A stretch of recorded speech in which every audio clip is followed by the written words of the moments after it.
the time for playing is over. It's been over, but it's really over. Let's not be dramatic here. Oh, gosh. Do we all know what we've got ourselves into? Welcome to the Great Reset. Do we know where we're likely to be going? And who is going to lead us? What I'm trying to say is Ted Kaczynski was right. Ow! You must help save the world first. Then you can take over that world. But we know that many industries which rely particularly on physical interaction will have difficulties to survive.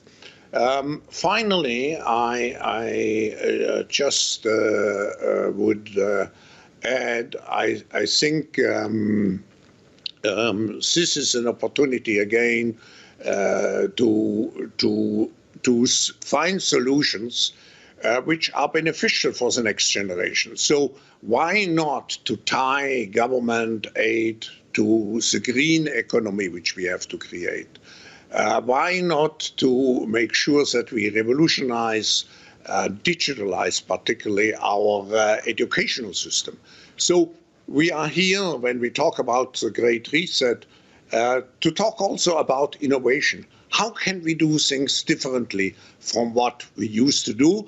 And if we speak about differently, it means also how can we do it to make sure that a majority of people are benefiting from it and not just a minority. I will help save the world first, then take over the world. The current global crisis has disrupted every aspect of our lives, but it has also presented us with an extraordinary opportunity, a chance to reset and accelerate efforts to improve the state of our world. I'm sure you've realized by now that the CV-19 pandemic was manufactured to kickstart this agenda. Increase debt level. We spend about 10 trillion worldwide to deal with the short-term negative effects of the pandemics. But we should be aware we are just increasing our debt situation, and we were already very much debt loaded before we went into the crisis. So how to get at the end out of this debt situation is still a big question mark. Freedom is slavery. Ignorance is strength.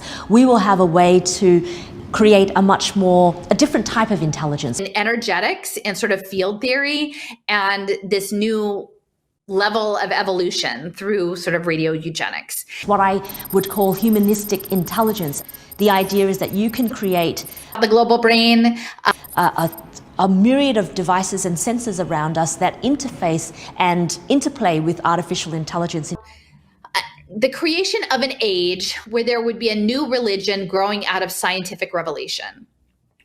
And that there would be a universal temple, a hookup of exquisite edifices with incense, colors, and music to soothe the senses, and a radio voice that speaks to all as one, so that a kind of mass hypnosis is achieved, and individuals feel themselves joined in a unitary consciousness. Quite a fanciful idea, isn't it? With all good wishes, cordially yours, Hilton Rice. So Conrad Hilton Rice was a correspondent with Reiser, and evidently they were very close, even though they only corresponded for 2 or 3 years. He was a child psychiatrist or psychologist in Montgomery, Alabama, and was affiliated with the parapsychology lab at Duke University. In a way that makes humans much more symbiotic with their environment. The death of what is for missiles and national security of the United States.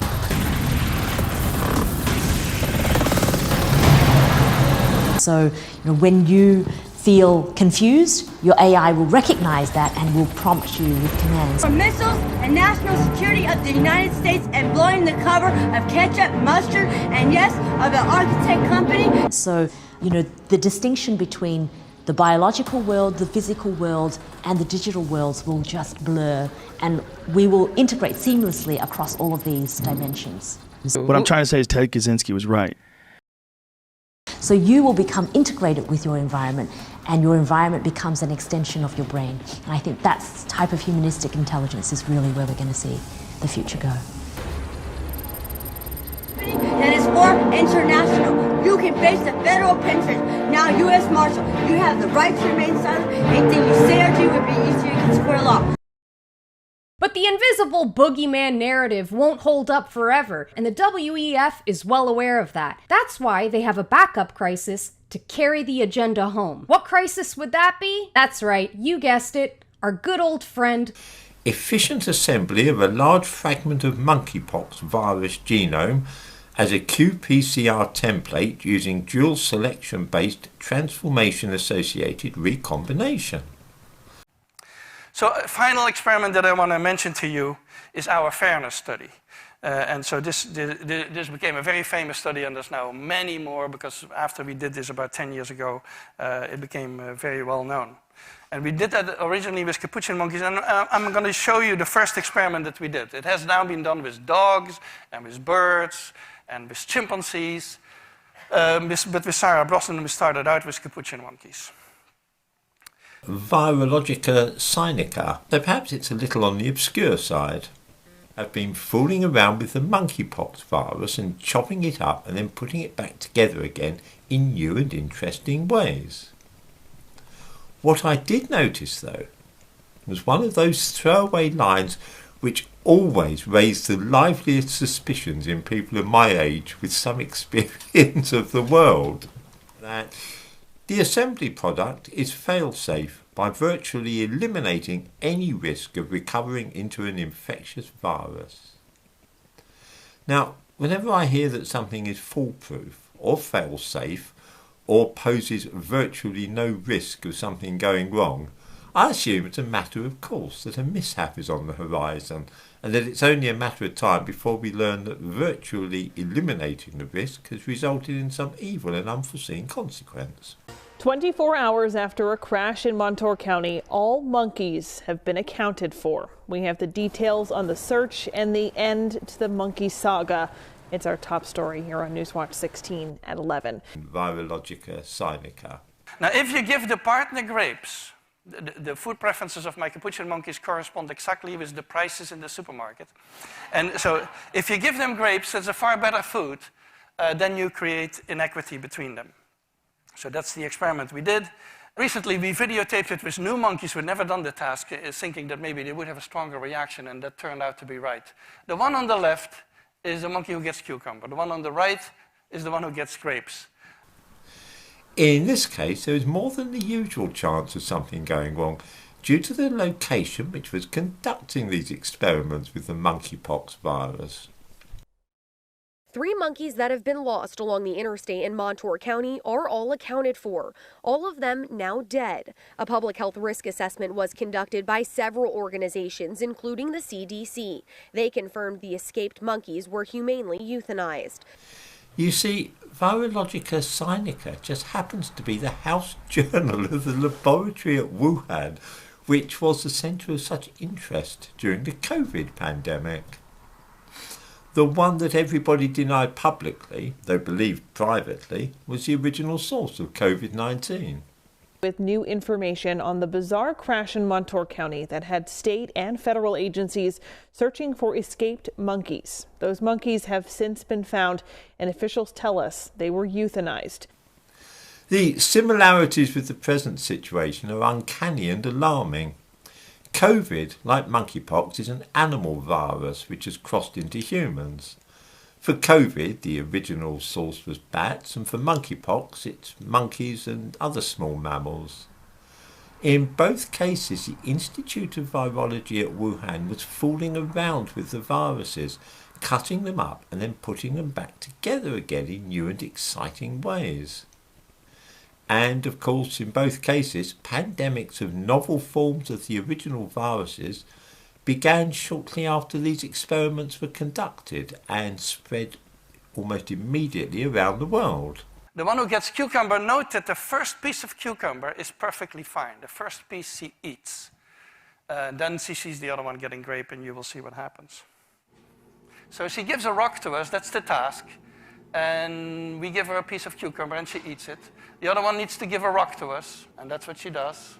And she gets a grape, and she eats it. The other one sees that. She gives a rock to us now, gets again cucumber.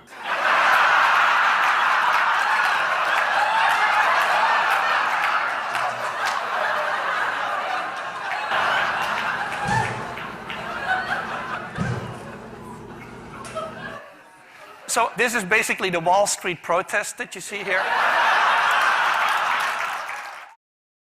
I think I've got monkeypox. What do I do? The answer is, of course, if you have a new and unusual sore or rash, it's advised that you contact your local sexual health clinic.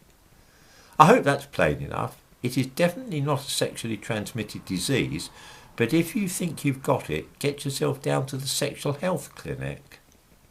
I wonder if these people really don't think that we will notice this sort of thing. There is something very odd about a pandemic of an animal virus which, like COVID, was being researched at Wuhan and has now appeared across the whole world in the space of a few weeks. I strongly suspect we shall be hearing more of this in the near future. The monkeys escaped after a truck carrying about 100 of them collided with a dump truck Friday afternoon along Route 54 just off Interstate 80 near Danville. We're rural Pennsylvania. We hear about like cows getting out and, pigs and trucks like that, wrecking. But monkeys, not, it's not a common everyday thing. According to a CDC spokesperson, the monkeys were en route to a CDC-approved quarantine facility after landing Friday morning in New York. They are originally from Mauritius, a country in eastern Africa. The crash happened around 3:30 Friday afternoon. That's when the 3 monkeys got free in the Danville area. Police say the driver who was transporting the monkeys was charged in the crash. Originally, state police told us 4 monkeys were on the loose. And as of Saturday afternoon, some people were still worried. Little monkeys, we got bears, we have coyotes, we have deer, all the time. A little 3-pound monkey doesn't scare me, but why are they so concerned about it is what concerns me. Friday night, Newswatch 16 spoke with Michelle Fallon of Danville, who saw the entire accident. She jumped into action, helping both drivers and the loads they were carrying. I walk up back on the hill, and this guy tells me, he goes, "Oh, he's hauling cats." I'm like, "Oh."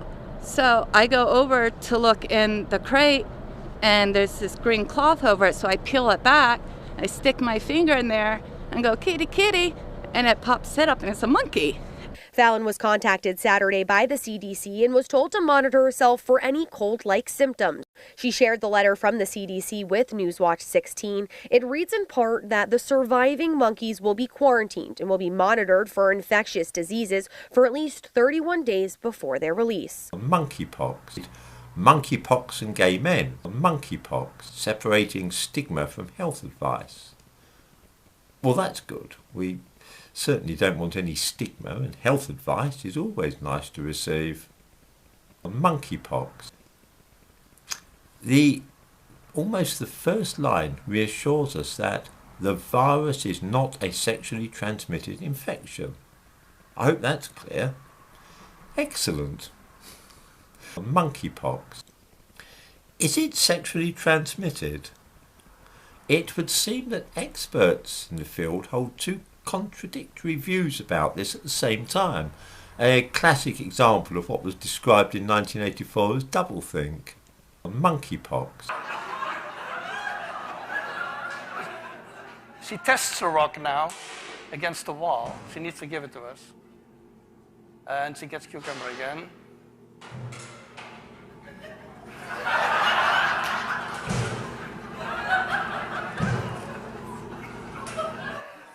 So this is basically the Wall Street protest that you see here. There are some very odd things about the monkeypox epidemics which seem to have sprung up simultaneously in various countries.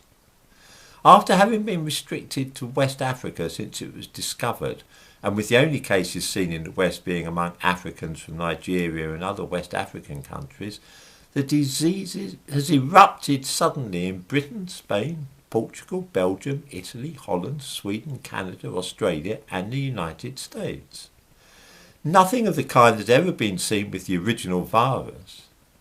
Why, it's almost as though somebody has been tinkering with it and making it more infectious than it was before. Oh wait, that's just exactly what was being done in Wuhan. Then too there is the weird way that it seems to be striking only men. Of the 200 cases so far in this country, only 2 have been women. That is to say 99% of those catching it are men.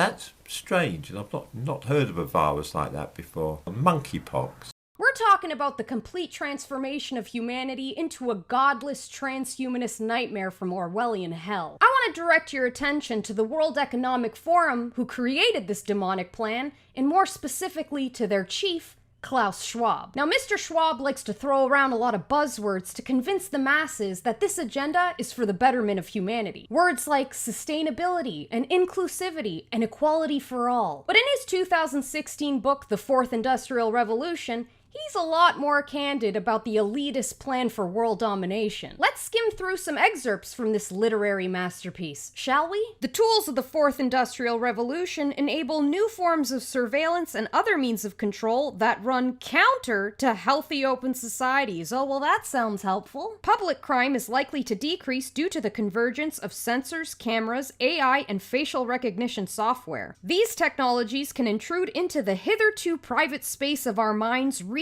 our thoughts and influencing our behavior. Sounds a lot like mind control, but that's a conspiracy, so it can't be. As capabilities in this area improve, the temptation for law enforcement agencies and courts to use techniques to determine the likelihood of criminal activity, assess guilt, or even possibly retrieve memories directly from people's brains will increase. Even crossing a national border might one day involve a detailed brain scan to assess an individual's security risk. Monkeypox. This time seems different. Are you surprised about how strong the sustainability theme has been right through the pandemic? No, I would see even a chance to accelerate, let's say, our transition into a green economy, because people probably recognize that we have to become more resilient. We have now the experience of one crisis. The environmental crisis, the climate crisis could be a much bigger one. So I see more awareness. But on the other hand, we have the big issue of unemployment, of low levels of employment. And I think we shouldn't see the two as contradictory objectives. So that was kind of strange. But you know, I wish I could say that this stuff was loopy and out there, but when you see the people, like when eventually I'm going to get this all published, all of the people connected with Julius Stolman and Fritz Kunst and Pittrim Sorokin and Irvin Laszlo and these systems theorists and Oliver Reiser, they're very high level people. They're people who are connected with the Manhattan Project, with theoretical physics, with extra sensory perception, with cultural practice of indigenous people. They're trying to break in to consciousness. And I think in many respects, the Cold War was an excuse to weaponize the atmosphere and to use MK Ultra and other programs of mind control to do this level of experimentation in ways like that were happening through Operation Paperclip Nazi kind of scientists and targeting vulnerable communities. And I think in some ways this is probably still going on by people who are being remotely targeted through electronic warfare mechanisms. So it's a little overwhelming. You now have all the truths, the real truth. Act now, on your own, outside of the corporate systems and these incompetent politicians. Act now. It's our only hope for the future.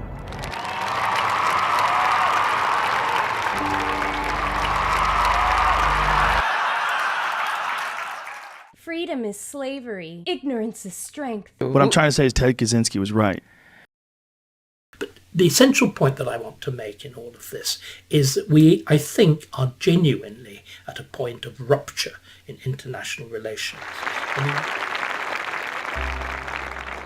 And to suggest otherwise would be Islamophobic. Exactly. So somebody who exhibits this type of behavior is exhibiting ostrich logic.